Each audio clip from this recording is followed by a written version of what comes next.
ছিল সিআইডি পুলিশের কনস্টেবল, সেখান থেকে হয়ে উঠে ভূমিক্ষেকো এক রাক্ষস।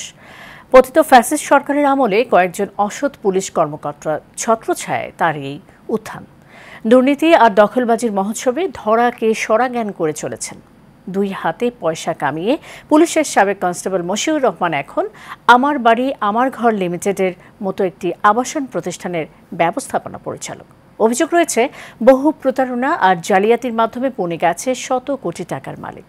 মেহরাব সুমনের রিপোর্টে দেখুন বিস্তারিত।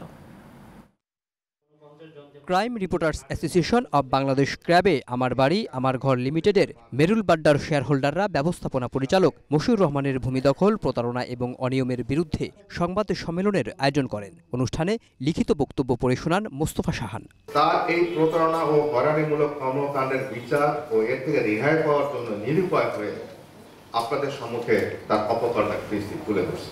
এতে আমার বাড়ি আমার ঘর লিমিটেডের ব্যবস্থাপনা পরিচালক মশিউর রহমানের বিরুদ্ধে প্রতারণা ও অনিয়মের ফিরিস্তি তুলে ধরা হয়।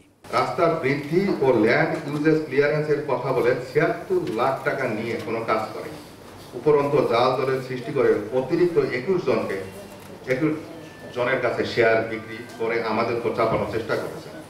এইভাবে নানা প্রতারণা ও টাল বাহানার মাধ্যমে ২-৩ বছর অতিক্রান্ত হওয়ার পরেও ফ্ল্যাট তো দূরের বিষয়, আমাদের জমিগুলো নিষ্কণ্টকভাবে বুঝিয়ে দিতে পারেনি। কনস্টেবল মশিউর থেকে কোটি টাকার অবৈধ সম্পদের মালিক।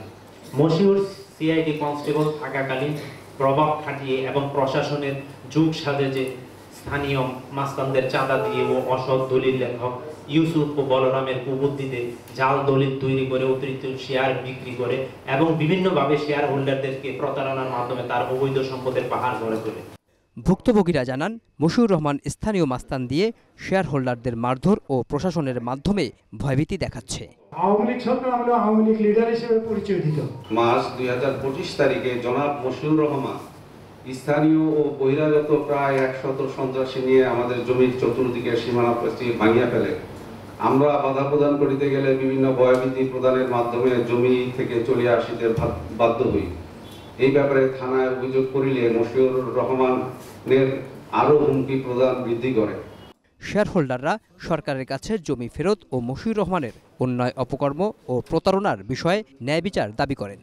আমরা বিশ্ব প্রতারক মশিউরের এ সকল ভুয়া মিথ্যা মামলার কঠিন বিচার চাই। Mehrab Suman, Asian television, Dhaka.